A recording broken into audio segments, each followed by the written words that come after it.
The Curious Mind.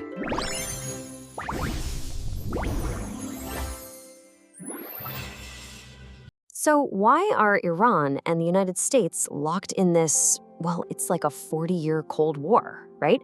Where did that all start? The answer, the real root of all this, you're not going to find it in today's headlines. Nope. To understand it, you have to go back to one of the biggest political earthquakes of the 20th century.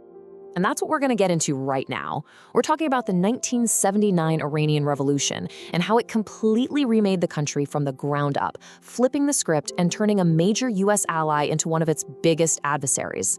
Honestly, if you want to understand the Middle East today, you have to understand this. Okay, so first, let's hit rewind. We've got to go back to the Iran that existed before the revolution. Picture this, a country ruled by Shah Mohammad Reza Pahlavi. He was a monarch, and his entire strategy, his whole place on the world stage, was built around this super tight alliance with the West, especially the United States. And here's where it gets really interesting, because there's this huge contradiction at the heart of the Shah's Iran. On the surface, if you were just looking from the outside, you saw this modernizing country. It was flush with oil money. New buildings were going up, Western culture was everywhere.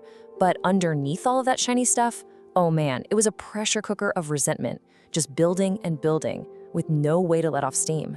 So you gotta ask, what was driving all this anger? Why were so many people so unhappy? Well, it wasn't just one thing you can point to. It was more like this perfect storm, a potent mix of social, political, and economic problems that eventually got pretty much everyone on the same page. The Shah had to go.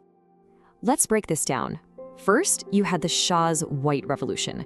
Now, it was supposed to be this big modernization push, but it totally alienated the powerful religious leaders and forced a ton of poor farmers off their land and into city slums. Then, there was the political oppression. If you spoke out against the regime, you had to deal with Savak, the Shah's absolutely terrifying secret police. And culturally, a lot of people felt like their whole Iranian and Islamic identity was just being washed away by all this Western influence. And finally, the money. That vast oil wealth, yeah, that was pretty much just going to a tiny, super corrupt group at the top, while everybody else got left in the dust. And this right here, this really gets to the emotional heart of it. For so many Iranians, the Shah wasn't just a flawed leader. He was seen as a puppet for the United States. And that feeling, that your country has lost its soul, that its very identity is being controlled by outsiders, that is a powerful, powerful force. It became the glue that held the opposition together. So, who exactly was this opposition?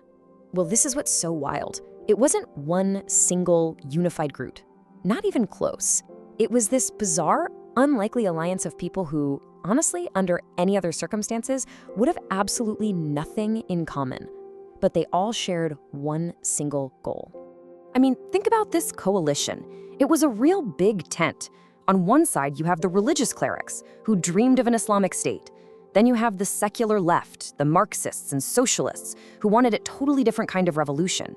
And then you had the liberal students and professionals, who were hoping for a Western-style democracy. It's crazy to think about, but for a brief, critical moment, they were all on the same team. And the person who somehow managed to bring all these clashing groups together, that was Ayatollah Ruhollah Khomeini. Even from exile in France, he was a master at framing this whole thing. He said it wasn't just politics. No, this was a massive moral showdown, a holy battle between the oppressed and the oppressor. And his sermons, they were smuggled into Iran on cassette tapes. Cassette tapes. They spread like wildfire and gave the movement this incredibly charismatic, almost mythic leader. So all of this is brewing, right? The pressure is building, and it all leads up to 1978. This is the year that the pot finally boils over. A chain of catastrophic events kicks off, and it all happens so fast, it just pushes the whole country right past the point of no return. It was just one thing after another, like dominoes falling. In August, there was a horrific fire at the Cinema Rex that killed hundreds, and everyone immediately blamed Savak. Just a month later, bam, Black Friday. The military opens fire on unarmed protesters in Tehran, and that was it. Any chance for some kind of peaceful solution was just gone. The protests got bigger and bigger until the whole regime was paralyzed. And then, this. The moment of collapse, January 16th, 1979. The Shah, completely overwhelmed and secretly ill with cancer, gets on a plane for a so-called vacation. But everybody knew what it meant. He was never coming back. And just like that, 2,500 years of Persian monarchy, it was over. And then, just 2 weeks later, you get this incredible scene. The flip side of the coin. Ayatollah Khomeini flies back to Iran, and he is greeted by literally millions of people flooding the streets. I mean, you can't imagine a more powerful symbol of a power shift. One leader escapes in the night, the other returns a conquering hero. The deal was sealed. So the revolution is a success. They did it. But what happens next? Almost immediately, that big tent of allies just completely falls apart.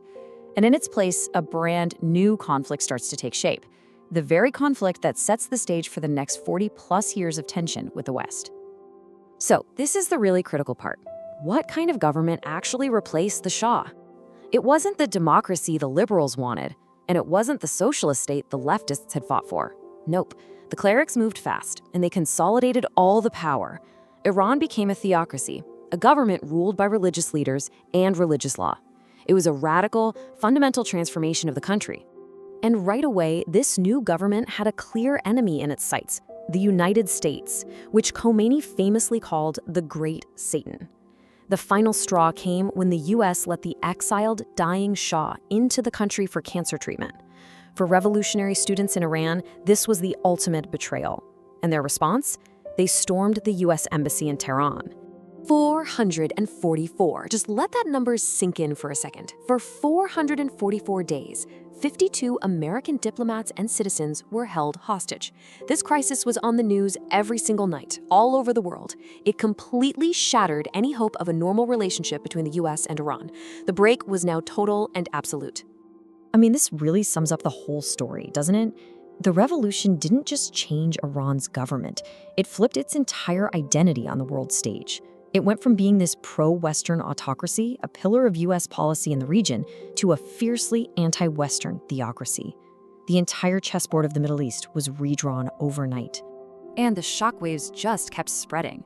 Saddam Hussein in neighboring Iraq saw an opportunity and invaded, starting a brutal 8-year war that ironically only helped Khomeini cement his power back home. At the same time, Iran was actively trying to export its revolutionary ideology, which immediately put it on a collision course with its neighbors, especially Saudi Arabia and Israel. You can draw a direct line from that to so many of the conflicts we still see in the region today. So let's end with this thought. The Iranian Revolution was a genuine popular uprising. It started with so many different voices: liberals, leftists, religious conservatives, all wanting a better future. But it ended with just one voice in charge. And it really makes you wonder, right? When a regime falls, when all the dust settles, who is it that actually inherits the power? It's a critical question that's just as relevant today as it was in 1979. The Curious Mind.